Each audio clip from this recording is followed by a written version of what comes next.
I found out I wasn't invited to my own graduation dinner from a delivery receipt. The restaurant emailed me a thank you for celebrating Ryan's big night. Ryan is my younger cousin. The email had a group photo attached. Everyone was there. My parents, my grandparents, even my aunt who lives 3 states away. Everyone except me. I'm Noah. I'm 22. I graduated top of my class in mechanical engineering last May. The plan, at least the one I thought existed, was that we'd all go out together after the ceremony. My mom had mentioned a reservation weeks earlier. I assumed it was for me. Apparently assumptions are expensive. The email came at 2:14 p.m., 2 hours before the ceremony started. Subject line: we look forward to hosting your party tonight. I opened it while sitting alone in my dorm room, cap and gown hanging on the closet door. At first I smiled, then I saw the name. Congratulations, Ryan. Balloons in the preview image. My stomach dropped. I called my mom. She answered on the 3rd ring, out of breath. Hey honey, we're driving. What's up? I asked about dinner. There was a pause. Not a confused pause, a calculating one. Oh, we thought you'd be busy with friends. Busy with friends? I'd spent 4 years working 2 campus jobs and tutoring on weekends. I didn't have the kind of social circle that booked celebratory dinners. I had textbooks and coffee cups with cracked lids. So there isn't a table for me? I asked quietly. Well, it's mostly Ryan's thing, she said. His business certificate program was really hard for him.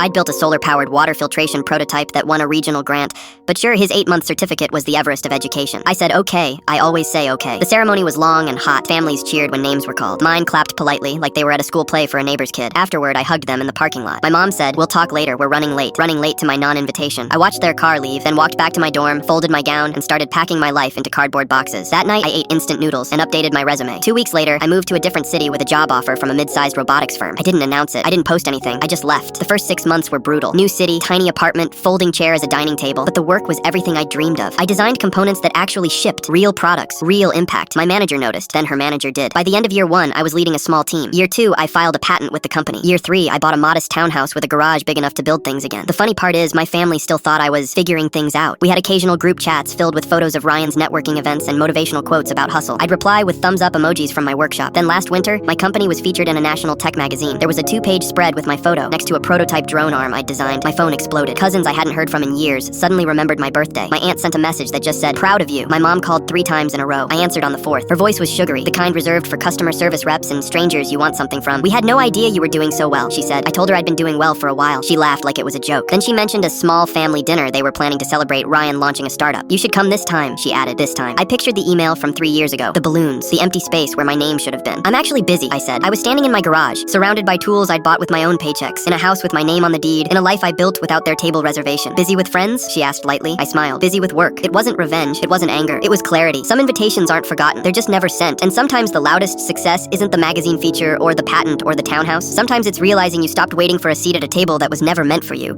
and building your own instead.